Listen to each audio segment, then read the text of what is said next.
Добрый вечер. В эфире Прайм на телеканале АТР. И это не просто Прайм, это Прайм в рамках марафона Save АТР, который продолжается уже не один месяц, в рамках которого мы продолжаем говорить о важных для страны темах и акцентируем внимание Украины и мира на том, насколько важна крымско-татарское телевещание, радиовещание, насколько наша история общая важна, насколько важно нам друг друга поддерживать. Я благодарю всех, кто подписался на Patreon телеканала АТР и кто помогает нам сейчас вещать вот в этот непосредственный момент, когда мы лишены государственной поддержки по слабо объяснимым причинам. Я не буду сейчас вдаваться, потому что, слава богу, нас начали поддерживать. Вот чешский МИД поддержал, еще, я знаю, будут нас поддерживать разные политики и из Польши, из Литвы, и из других стран.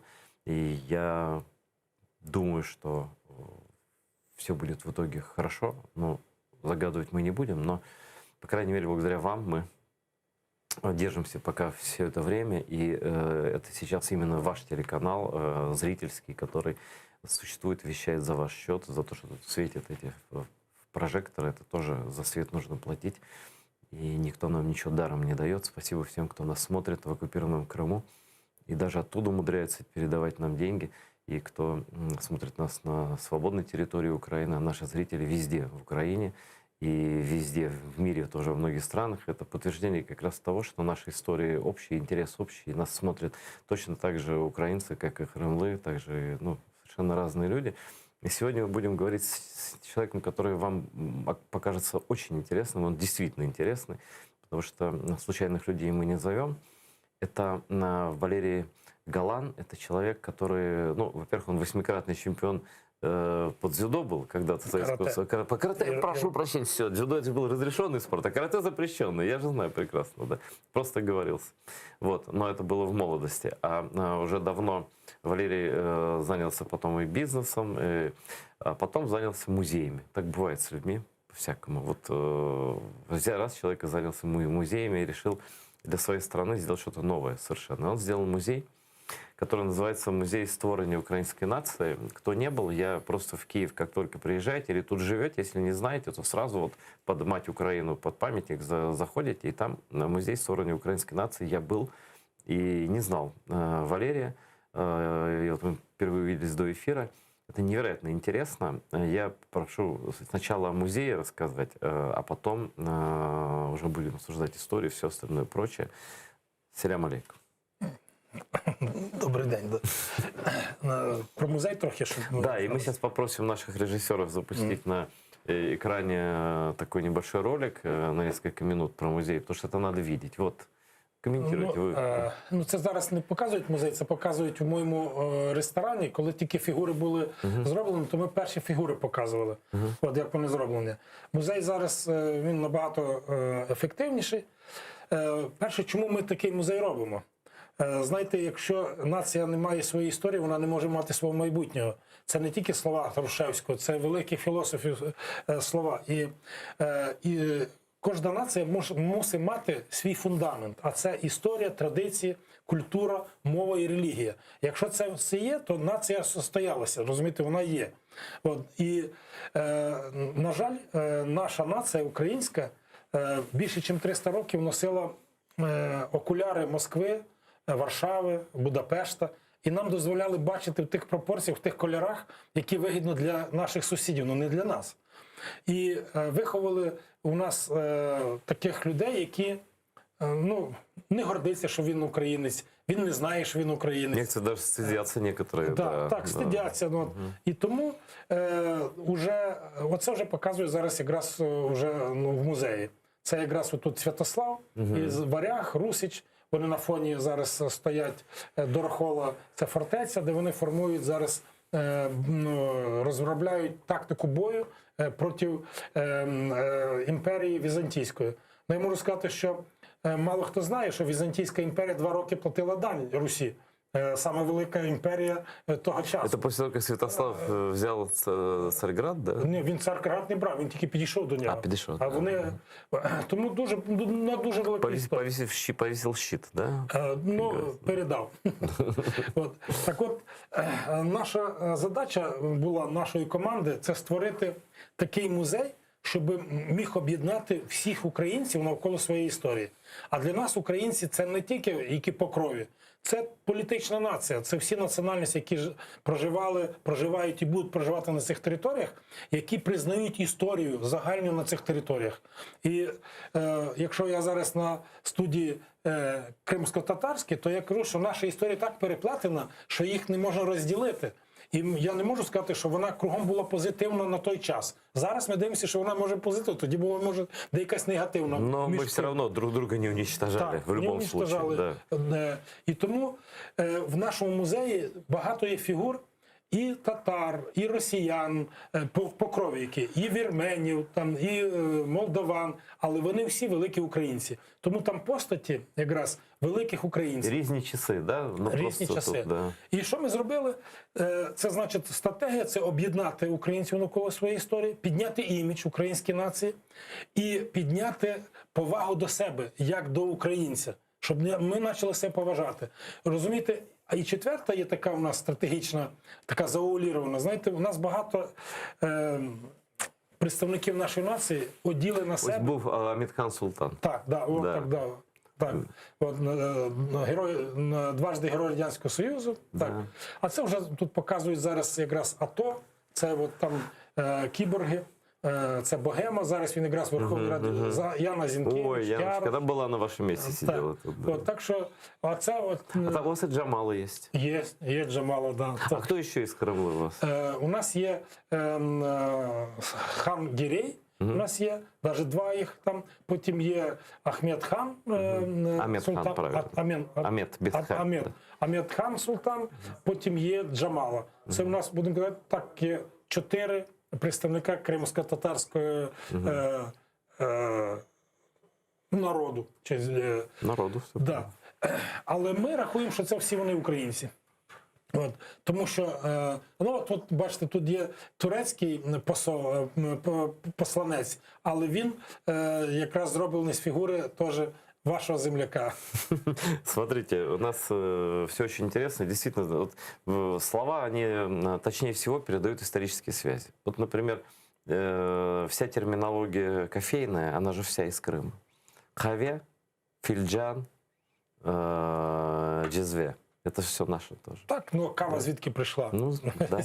Да, это все не. Потом, если взять, допустим, терминологию военную или оружие, казаческое и крымское, вообще это одно и то же. Все одно и то же. Это все тюркские корни, они жили рядом, они, ну, как бы, все понятно, да?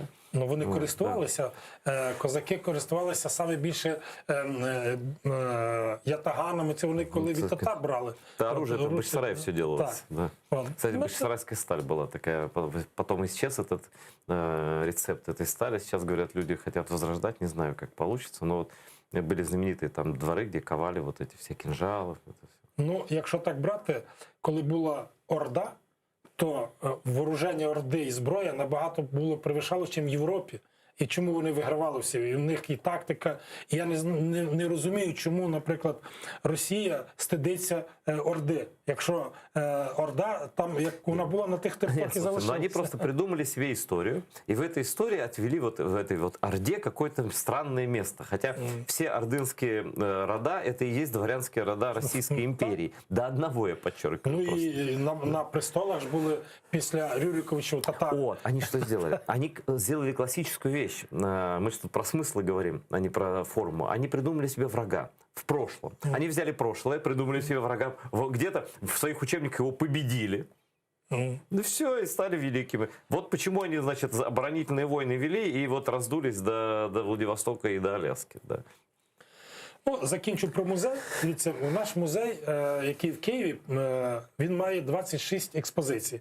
Вони приходять від трипілля і до сучасності. у кожній експозиції проходять 4 основних теми. Це ідентифікація нації, хто ми такі, звідки, як ми розвивалися, які сусіди були. Друге – це свобода, боротьба за незалежність на всіх етапах. Третє – це українці та їхні пращури, розбудовники світової та європейської цивілізації. Наші представники у багатьох країнах були на самому високому рівні і розвивали ті землі. Сікорський є у вас? Є, звісно. А Малевич? Малевича немає.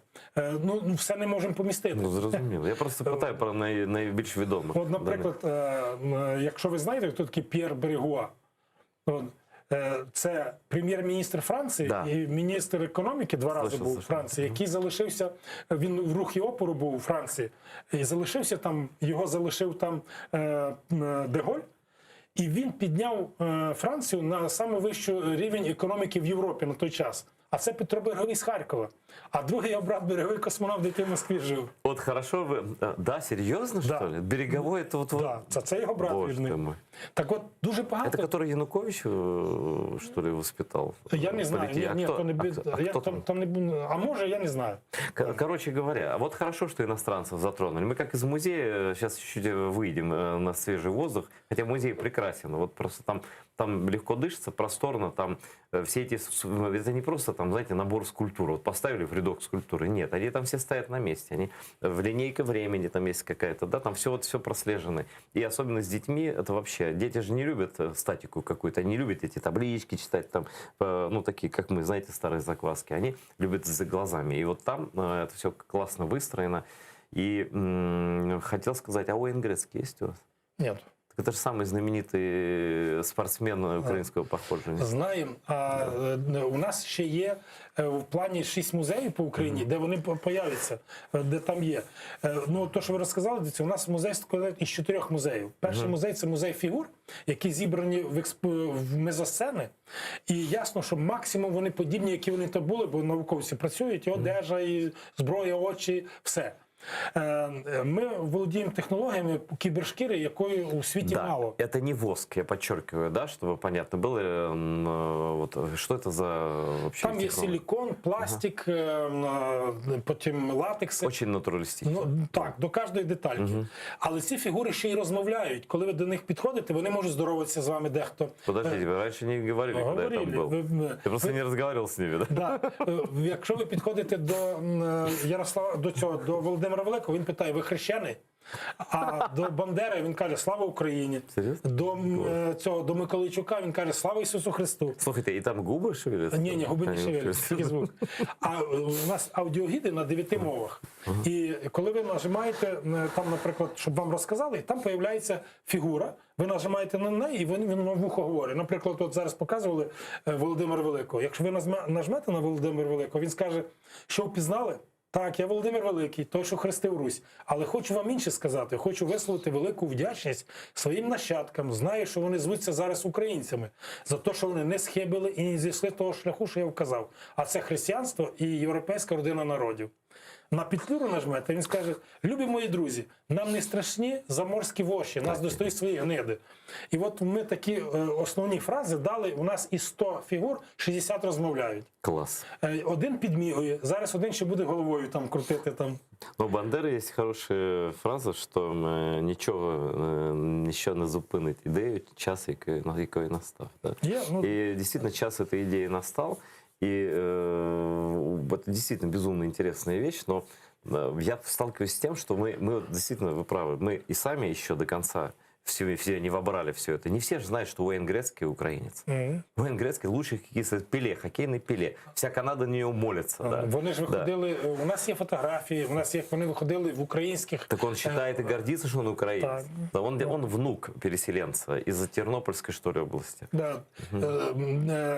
Так от, я вам сказав про фігури, потім вони стоять на фоні діарам. На діарами в 3D вони намальовані, великі, на нього йде проекція, де видно там або птахи літають, знають, хмари, сонце виходить. А якщо там битва, там видно постріли. Ну, події. Так, і там звуки є. Ви будете чути звуки тої битви або молитви, там, або там пташки співають. І там ще є запахи, які переносять вас в ту.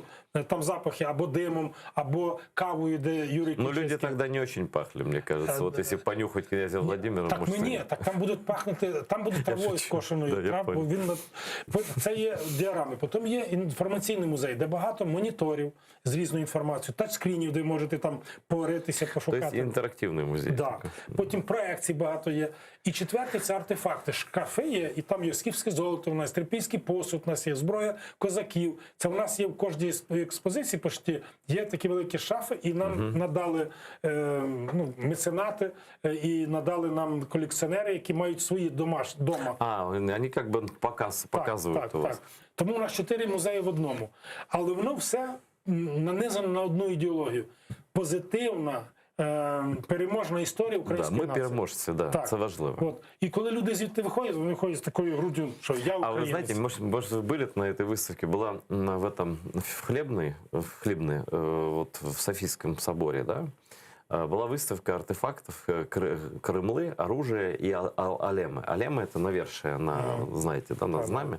Там было 2 алема, которые, это алемы полков крымских, там, которые подпадали, по-моему, один из них точно, под времени одного из 2 сожжений Москвы. Это вообще, не знаю, национальный символ должен быть сейчас. Просто его можно взять, этот алем, и надеть на какой-нибудь там прапор Украины и вынести в какой-то в День Победы какой-то вот такой, да. Мы много же не знаем и не чтим, а это так круто. Это напомнить москалям вообще, кто они такие и вообще. Ну, да. ви розумієте, що саме круто? Якщо я знаю, а я точно знаю, що мої пращури були львами, ну, будемо казати образно, вони, це одна із самих сильних націй жила на наших територіях. Ну, зобрана нація. І якщо я це знаю, то мене ніхто блеяти не заставить. Я від цього і не стану. І тому нашими проектами ми показуємо, хто наша нація. І коли люди в це повірять, вони по-іншому себе будуть вести. Вони оцю вуаль не в дахи із клеймом, що там другорядності, знімуть. І тут напишуть: я себе поважаю, тому що я українець. Оце наша задача. Перестанут искать радио шансон и вот это все. І поки ми це не зробимо, ми не будемо мати нормальної нації. Дети ходят к вам? Дуже багато. Мне кажется, для детей нужно всех пропустить через ваш музей. Так, Просто всех дивіться, школьников. ми засіваємо маленькі зернятка жовто-блакитні в серця. Вони там розквітнуть. А потом уже, да, Да. я сам вышел оттуда, ничего себе. Думаю, ну это очень действительно крутое. А где ребенок, если был ребенком, я бы вышел и сказал: ну, папа, мама, спасибо, что привели. И начал бы там что-то листать, читать, там интересовался. Очень красиво это. Я можу все. підтримати вашу цю. Дивіться, у нас є 8 книг, які закінчили з відгуків. У нас є 8 років малий хлопчик, написав там: я тепер закохався в Україну. 8 років. А є бабуся, десь 85-86 років, бо я її питав, вона стоїть, пише і плаче. Я до неї підходжу: чого ви плачете? Знаєте, я тепер знаю, що якщо буду вмирати, я буду знати, що я відносилася, була українкою, це сама крута нація в Європі. Розумієте, от. Вона каже: ми це не знали. А, наприклад, Леонід Макарович Кравчук, він декілька разів був там у нас в музеї, то я йому 2 рази проводив екскурсію. І він каже: знаєте, каже, мені стидно, каже, якщо б ми при мені, коли я там зробив такий музей, у нас війни не було. У нас не було б війни. От. А Філарет, він сказав таке, каже, що то, що зараз йде війна, це дуже погано, і ми маємо отримати перемогу. Але перемога через такі проекти, вона набагато цінніша, тому що ці музеї виховують патріотів, які будуть в любій війні вигравати. А якщо у нас патріотів не буде, ну через 20-30 років українці не будуть ідентифікувати, що вони українці, що вони не знають, хто вони такі, так уже не будуть за себе вони воювати, за цю землю. Вони скажуть: та мені там в Чехії нормально жити, в мене в Німеччині, в Австралії. І він каже: я живу, і моя батьківщина, де мені добре. От, розумієте, ми так можемо дожитися. І тому, от, я не кажу, що тільки наш музей. Багато таких проєктів треба робити. Ми поки зробили 2. У Львові один музей зробили, ми запустили літом. 1,5 року ми запустили в Києві. Зараз плануємо робити і в Мукачево, там із мером Мукачева, з Балогою, з Андрієм музей. І зараз у нас є розроблено для Кам'янець-Подільська, для Одеси, для Хортиці ми розробляємо, для Полтави, Луцька. Але шукаємо партнерів, хто би захотів з нами їх робити. Але наші музеї, вони мають 3 направлення. Перше – соціальне. Це для нас, для нації, це фундамент. Ми виховуємо українців. Друге, це політичне. Якщо ми застовбимо свою історію на своїй території, то нам ніхто не скаже, що там, наприклад, княгиня Анна, княжна Анна, вона була з Москви, або Ольга, засновниця Російської імперії. Нам ніхто не може це сказати, бо ми будемо сміятися, як ви смієтеся. Але якщо ми це не будемо показувати, то інші будуть показувати, будуть, а може це так. В истории вакуума не бывает, он заполняется кем-то обязательно. Так, ну, знаєте, саме основне у музеях, в будь-якому музеї світі, це правда. Але правда має мати відтінок національний. Наприклад, ми маємо княгиню Ольгу, і це є факт історичний. Росіянин, ну, наприклад, говорить, що вона засновниця Російської імперії. Це їхній погляд на факт історичний. А ми кажемо, що вона ще в 10 столітті померла, а тільки в 18-му Російська імперія створилася. То скільки років Не, пройшло? Российская империя основала Екатерина II, конечно. Ні, ну, Петро Немка. І документально, начал, в да. но- 1721 році. А знаєте, хто її все написав, цю всю доктрину імперії? Карамзин. Ні, написав Мазепа і київський митрополіт Прокопович. Вони двоє написали я це повністю имею в виду. і перевели навіть із грецької мови Русь, що це Росія. І цю назву навіть дали. От, тому що вони думали, що це ж буде братні народи. Понадавали. Москву основали. Ну, вообще ужас просто. На Москву багато хто не знає, хто заснував. Вони кажуть, Юрій Довгорукий. Ні, Юрій Довгорука. А чому він основав? Коли Володимир Великий поставив правити у всі такі великі міста своїх синів і зробив державу як монархію. А до цього це були там територіальні князьки. Ну, звісно. І один із них був Довгорука. І він став без посади, і він тоді зібрав свою дружину і поїхав шукати кращих місць. А де? В болота, де його не знайдуть. І він зайшов в ті болота, там були угрофіни, яких там Мокши, і вони називалися там, чи і річка, і він заснували вони вже разом там тут місто. Потім воно стало Москвою. А вже його там діти, там Любомирський, вони прийняли татаро-монголію, як вони кажуть, з хлібом сіллю і заснували Московське ханство. І звідти вже потім почали правити уже в тих А територіях. знаете, как обращались московские вот эти князья к крымскому хану? Не знаю. Государь. Ну, а как? Ну, ми знаємо, що таке Поклонна гора, як вони дань давали на Поклонній горі. Але я просто хочу про інше сказати, що він, якщо заснував, а потім вони ж і його діти вже разом із ординцями знищували Київ, спалювали більше, ніж ординці, так самі не спалювали, як разом вже з ними. Тому звідти почалось потім Московське царство, а потім вже Російська імперія. І ясно, що на тих територіях проживали багато славян, бо вони туди, це Новгород, там, Владимир. Там геноцид был в Новгороде, в Пскове. Да. Там же геноцид просто. И Александр Невский устроил там геноцид. А потом Иван Грозный еще. Да, Олександр Невський, він же названий син хана Батия. Любимый. Да. Не Батыя, по-моему, он этого самого. Батый это... Хана. Это позже. Да. Він його названий син, Да, он збирав дань для них. Конечно. Але, Так он воевал за них. Да, були такі часи, була така історія. Я думаю, що ворошити ті часи можна тільки для одного – ідентифікувати, хто ти такий. А то нехай воно так було. І я думаю, що треба просто брати позитивні моменти історії, де разом ми щось робили, захищали там землю, і так жити, а не знищувати один одного. А вы знаете, что даже Кремль – это украденное слово. Кремль – это Крым. Да. Это Крым. Что свое? Я вот все думаю, начинаешь думать, что они придумали сами, и я что-то не вспоминаю. Я не можу тут... Не, ви же в історії лучше розбираєтесь. Да, дивіться, я можу сказати так, що є зараз не національність для мене росіянин, а є зараз як громадянин Росії. Мешканець. І громадянин. А там хто національності? Удмурти, якути, ханти, коряки, татари. Це всі національності мають свої. А от ті, що були славяни, то вони були русичі. А русичі – це ті ж українці. Потім вони здали собі слово на Україна, тому що це край. І це де ти був? В краю. Де ти був? Їду куди в край. І коли нас хочуть звинувачувати, так обізвати, що ми окраїна, то в слов'янській мові слово окраїна не було, була околиця. іноземним словом себе назвати не могли. Якщо в 5 столітті велике переселення народів, то із цих територій Русі заснувалися 8 держав славянських. То як може бути окраїна, яка навколо неї організувалася? Тому, розумієте, оця така брехня, вона принижує не нас, вона принижує тих, хто про це говорить. Розумієте? І ми знаємо чому. Тому що ця територія і ці народи, що тут жили, дивіться, більш воїнів із цих територій Європа не знала. Де тільки воювали, козаки, там, татари, то вони вигравали всі війни. Так же було.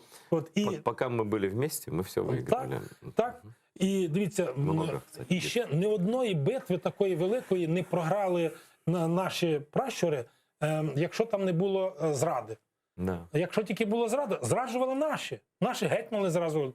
Там Дорошенко отримав гроші, наприклад, пішов проти Мазепи, відкрив Галаган, відкрив ворота на Січ, і Катерина своїми військами там знищила Січ. А його там дід, то з нього різали ці ремні, і він полякам не розказав правду. Він тоді придумав міф, що там багато війська в Києві, щоб Хмельницький міг підтягнути війська, щоб Речь Посполита не завоювала. Так, бачите, той був герой, а його вже внук був зрадник.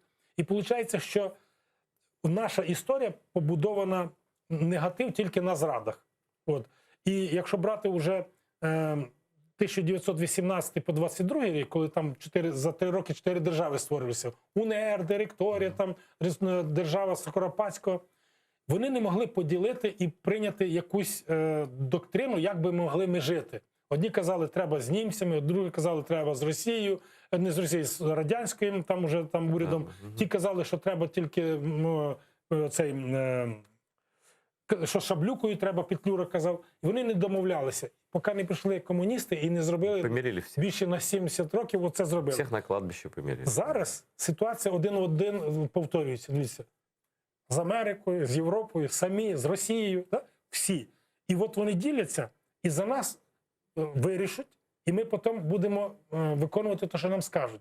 Тому що ми не можемо самі об'єднатися і сказати, що ми хочемо.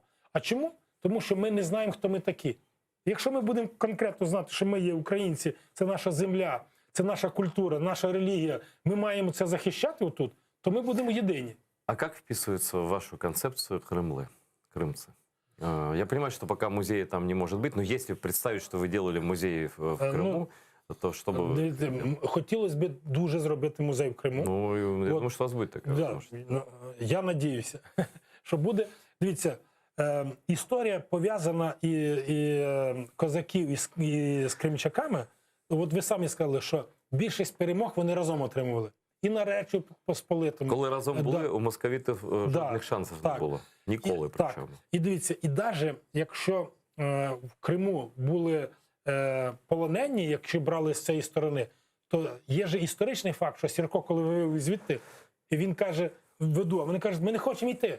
Нам там нормально, ми там жили, нас все нас...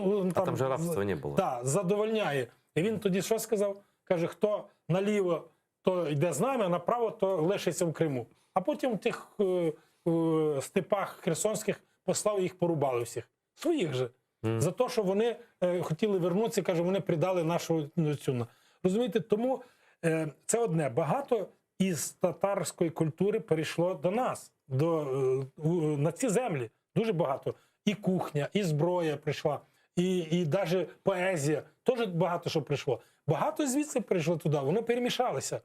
І на тих землях в Криму, крім кримчан і тих, якщо жили в Херсонській, ніхто ж не може обробляти ті землі, вони там не вміють. Крім цих людей, там ніхто не може драду дати. А вы знаете, что на слово «крымчане» придумали вообще русские, что его не было никогда. Были, крымлы или крымцы, украинской умовой будут, да? Были крымчаки, что вы сказали, крымчаки это крымские иудеи, евреи крымские. Были еще караимы, у них своя религия, караимизм, да? Но это все были крымоязычные народы. Они говорили все на одном языке. На одном языке, как сейчас говорят, крымско-татарский. На самом деле это крымский язык. Мы хотим когда-то вернуться к этому названию, потому что мало кто помнит, но азербайджанцев в Российской империи называли бакинские или кавказские татары. Они всех татарами называли. типа бусурмане, как варвары, татары, это же навязанные названия. Азербайджанцы — это азербайджанцы, а крымлы — это крымлылар, это крымский народ, да? И мы тоже к этому придем когда-то. Ну, дивіться, зараз, коли Україна попала в такий скрутний час, то це моя думка, то татари більш патріоти, чим більшість у нас українців навіть. От, не тільки за Крим, і за Схід, і А знаете почему? Я объясню. Потому что мы никогда... просто есть тут... Вот в Украине есть какое-то количество населения, которое все-таки удалось одурманить вот эти легенды про братство. Нам они никогда не говорили, что мы братья, не младшие, никакие, не средние. Мы для них просто были чужие, и была цель уничтожить. Украинцев они душили другому, они по-другому. Они убивали активную часть, вот эти все репрессии и так далее, национальную часть убивали. И целые регионы, ну, как зачищали, как Крым примерно. Голодомор же тоже устроен был, там замена населения была. Они думали, что они своего добились. И что, но нет. И вот когда, правильно вы сказали, я всегда люблю это повторять, что процент голосовавших в Крыму, ну, вот під час незалежности, да, процент голосовавших за Черновола, за проукраинские партии, он четко отображал процент крымлы, которые на тот момент жили на территории АРК. Да? Потому что наши люди точно знали, от России надо бежать. Вот бежать и все. Но, к сожалению, вот она за нами пришла снова. Ну, так от закінчу. Що показати в Криму? Показати культуру татар. Розумієте, вона, її не можеш ніде зібрати, десь подивитися. А как вы это показывать будете? Вот это что будет? Ну, представьте, виртуально, как музей. Я представлю, я зразу скажу вам. Давайте. Дивіться, по-перше, є історичні періоди. І треба взяти саме перші упомінання, коли там почали жити татари, от, і показати історичні події, які відомі, історичні герої, які там були навколо них, і показати їхній побут, на той час культуру, традиції, на той час. І кожен час це повторюється. Там дело в том, что Крым чем интересен. Вообще для музейчик, не только для музеев, вообще для историка и даже для генетика Крым — это просто терра инкогнито во многом. Почему? Потому что это уникальная территория, это же полуостров фактически, да, остров, полуостров. И вот туда заходили разные народы. Ну, вообще там свои были, там пещеры же. В Ижевсарайском районе есть пещеры с наскальными надписями. То есть там люди жили очень давно. До того момента, когда еще там национальности и речь появилась осознанная какая-то. Мы не знаем, как они говорили, да? Но потом все народы, включая там эллинов, там хазар, в разные периоды, готов, там, они приходили туда, но не было ни одного случая, чтобы кто-то оттуда уходил или чтобы кого-то там резали. Но поэтому крымлы такие разные. Поэтому у нас на севере по-другому люди выглядят, на юге по-другому, в центре по-другому. Все, но все мы крымлы вместе, потому что это котел такой. И вот если начать брать анализы у нас генетические, там можно, я не знаю, там с ума можно сойти. А зачем? Все... Нет, это просто... Ну, у меня вот у коллеги 75% регион Генуи, например. Ну вот так. А он крымлы, да, с Южного берега. Там и таких... Вот просто уникальный народ такой... Вот, у меня коллеги сейчас не работают. Один парень, они оба чистые крымлы, крымские татары. Да? Один просто такой, ну совсем такой ярко выраженный брюнет с азиатскими чертами, а другой как викинг. И это вот одного народа дети. Ну, вот, я думаю, що вигляд це міняється. А душа, от як воно, то вже не кем міняється. Ти себе осознаєш, звісно. Так. І знаєте, що ж саме хотілося б показати?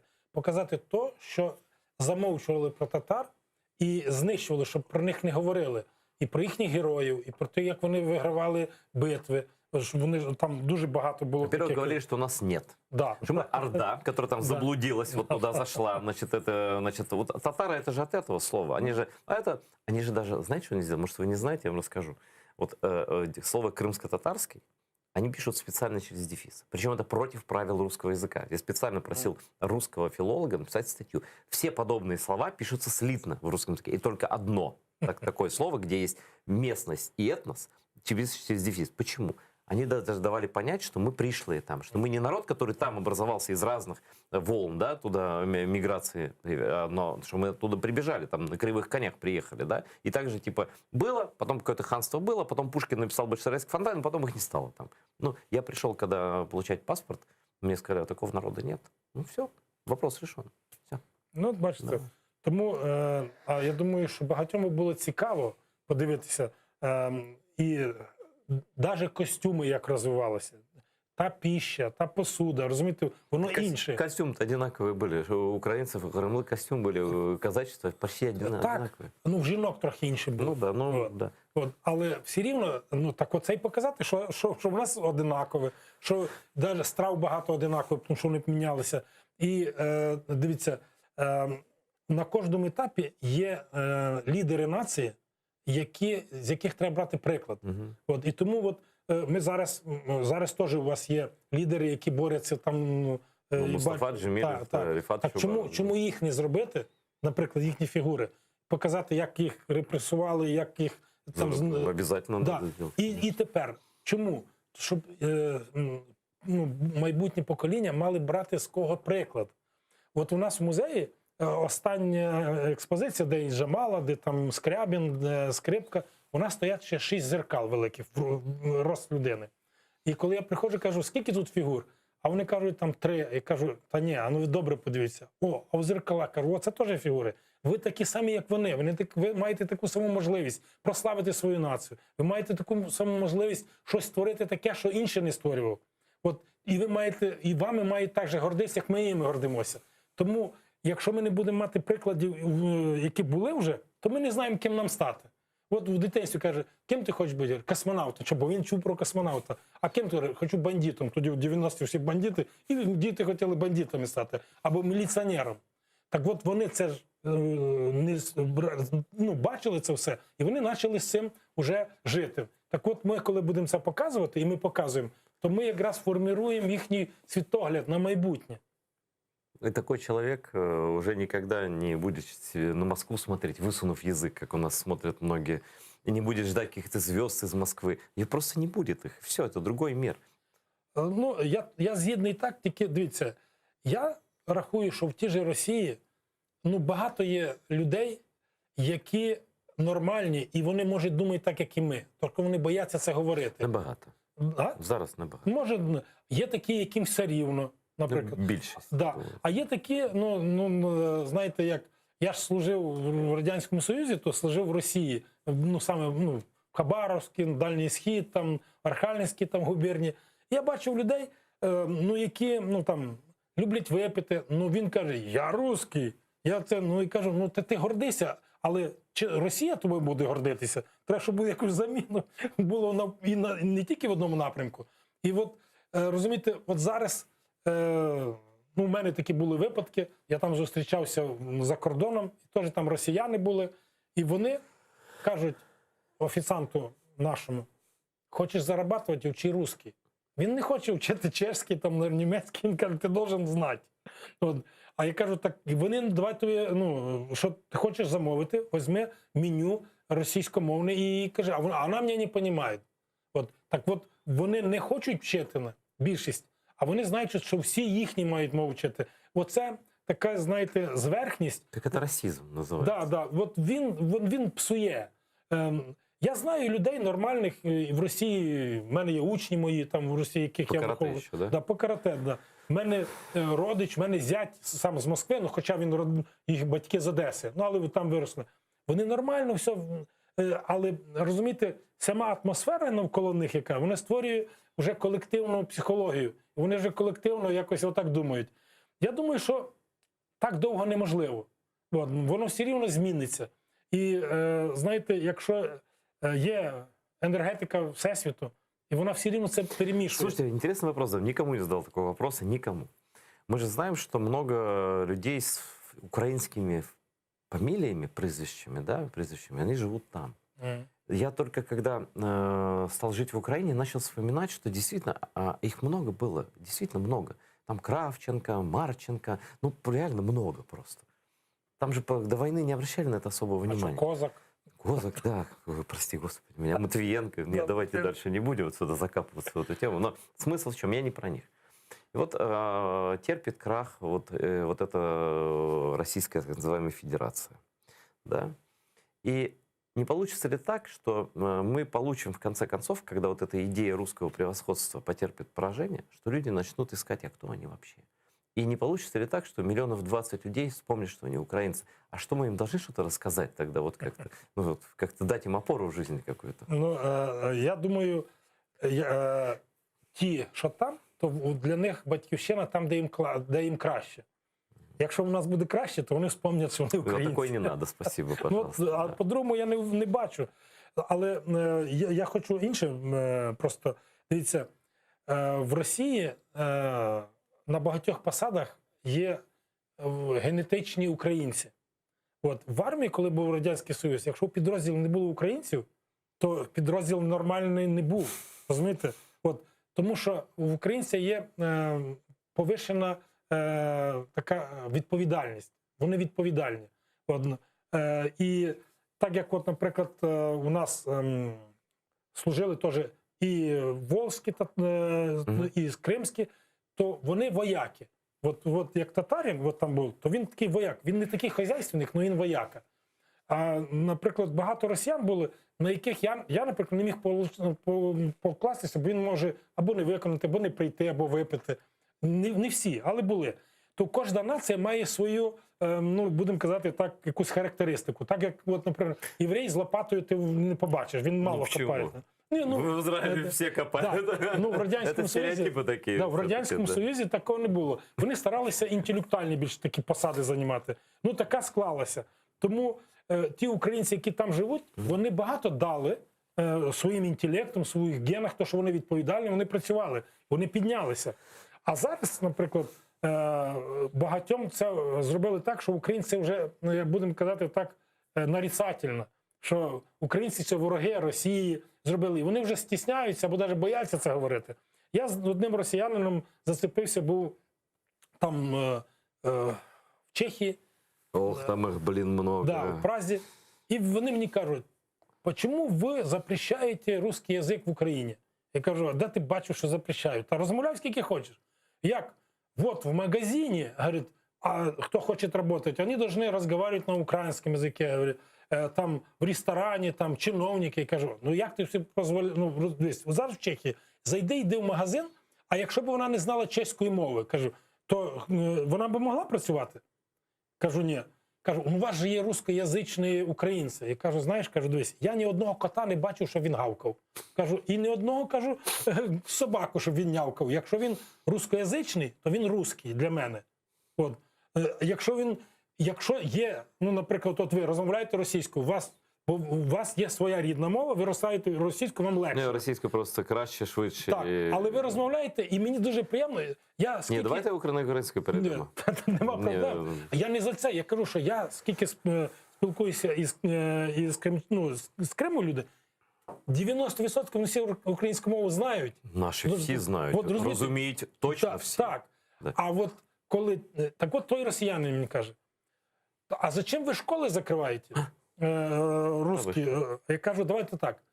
В Росії живе, ну, по статистиці, десь до 14 мільйонів українців. І до 7 мільйонів живе росіян тут, в Україні. Ну, то, що там була соціологія. Він мені це показує, кажу, добре, давайте, каже, я би згідний навіть на таке.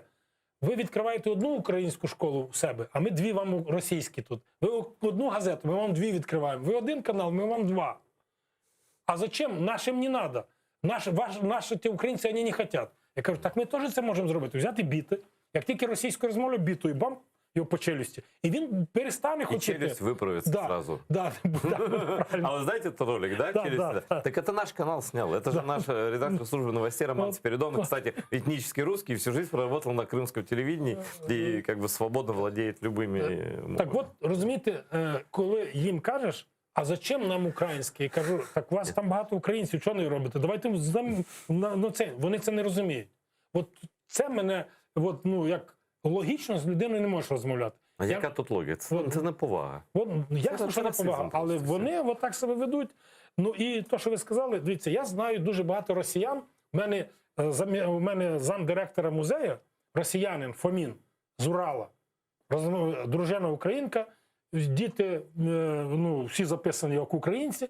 От він на українській мові розмовляє, і він відстоює. Він навіть із своїми родичами, коли почалась війна, він сварився і навіть по півроку не розмовляв. Ситуація, я думаю. Розумієте? Чому? Бо він логічно думає. Розумієте? І він не дивиться. Наше телебачення українське теж зашкалює, теж пропаганду ведуть. Знаєте, зараз, щоб бути українцем в Україні, треба мати совість просто. Ну, Тобто просто бути на стороні правди. Ну а як ще? Ну як ось там Костя Тарасов, мій товариш, він там я на передовій в нього був зараз. Він в шпиталі тут військовому лікується. Він російськомовна і етнічна російська людина. Він росіянин. І він каже: я росіянин, але я українець. І я навіть записав на своєму YouTube-каналі його звернення, там щось там 200 тисяч переглядів, що він російською мовою каже росіянам, що вони наробили в Україні.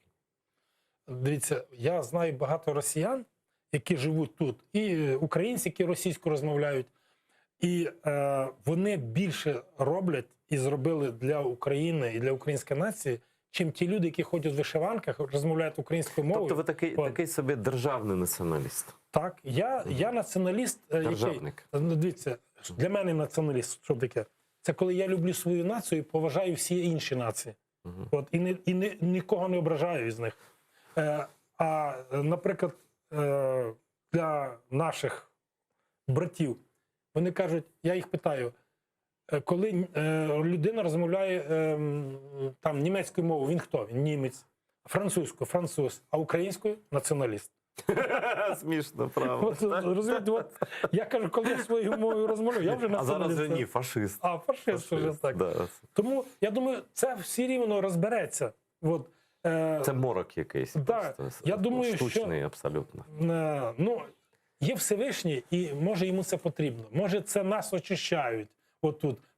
Я на це надіюся. Тому що чим більше у нас люди будуть позитивні, чим більше вони будуть там молитися Богу, Бог один, просто по-іншому кожен молиться. Я думаю, що ми вимолимо на цій території, але, знаєте, коли ти просиш Бога, Бог тобі дає, але через когось він може дати. Знаєте, як в анекдоті про єврея, який молився дуже, там дуже вірив, і він тоді потоп. Він виліз на дах і сидить, і тут лодка, корабль такий йде, каже, збирають всіх, щоб не спасають. Він каже, не треба, мене Бог спасе. Тут гелікоптер. Каже, все, давайте, каже, бо вже, каже, ми всіх забрали. Ви спасайте, мене Бог спасе, я віруючий.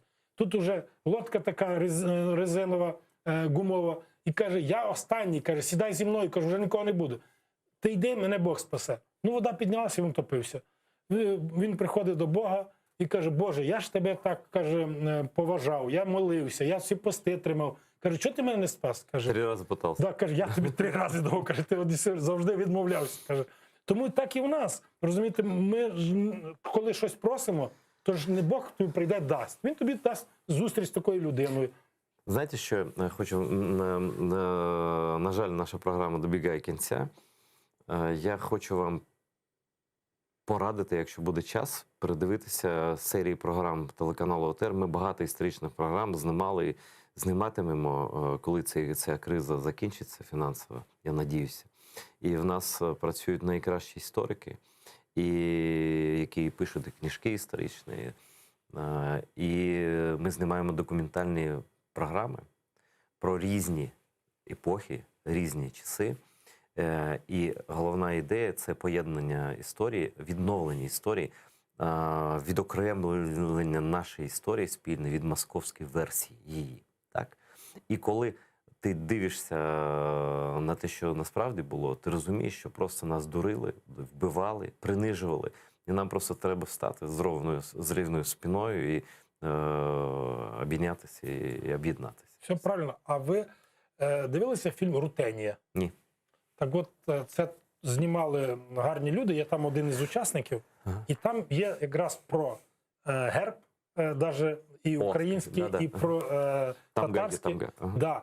І там є Рутенія, це шрифт український. Ви знаєте, що ми зараз користуємося російським шрифтом. Коли закінчив тут Києво-Могилянську академію, великий Ломоносов там, то вони... Он славяно-греко-латинский учился в Москве, он в Киеве не учился. Ні, теж вчився тут. Да? Да. Какое-то время был тут? Да. І от він тоді створив алфавіт, І вони викинули із Да, цього. да, я знаю. І ми зараз ним користуємося. Там тризуб же була. І там багато букв. Ви подивіться, дуже цікаво. І там я відкриваю таку тему, як ідеологія. Розумієте, якщо ми зараз підняли в наших музеях фігури отих людей, то ми про них говоримо, то ми наповняємо енергетикою, і та енергетика діє на нас. Як пов'язані там Гай і тризуб? Так от дивіться, це був на цій території по езотерики є один знак. Тризуб і знизу якраз отак, як буква Т, це один знак. І їх розділили. І от езотерики кажуть, поки вони не об'єдняться на цій території, тут гарного життя не буде. Вони мають об'єднятися ці два знаки. Бо це є одна знак цієї території. Це дуже круто. Це крута ідея. Ви подивіться цей фільм, там є людина... Рутенія, так? Рутенія. А ви подивіться програму «Етер історична». Домовились? Так. Дякую вам. Дякую вам.